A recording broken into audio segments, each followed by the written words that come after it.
एक ॾाढे वास्ते वधी रहिया पाण वञो त सब तो पहला काम केड़ा करे हो? सब तो पहला काम तो ये मुल्क को ठीक करना है। अस्सलाम वालेकुम। वालेकुम सलाम।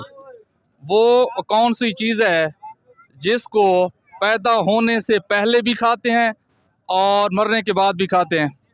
नहीं पता। क्यों नहीं पता? कोई तुक्का मारो चाह।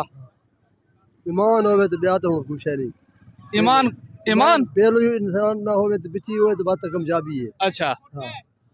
ईमान नहीं होवे तो कामयाबी कौन ही। हाँ पाकिस्तान हालात किए तबसरा करे तो पाकिस्तान ठीक चलना पे? पाकिस्तान बर्बाद थी ना पे। क्यों ठीक बना हुआ नहीं? बड़ा है। हाँ पति जाते कौन ही हुकूमत नहीं चलनी, कोई हुकूमत ही नहीं चलनी। अच्छा हुकूमत अगर थोको एक ॾाढे वास्ते रीति वञे एक ॾाढे वास्ते वधी रहिया पाण वञो त सब तो पहला काम केड़ा करे हो? सब तो पहला काम तो ये मुल्क को ठीक करना है ना अदालत ना कुछ है।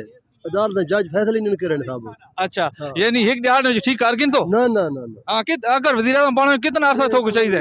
ये होवे जो खुमैनी जो होवे ना जे हेन क्राफ्ट सारा को मारी आवे ना हमारा इंसानों को हाँ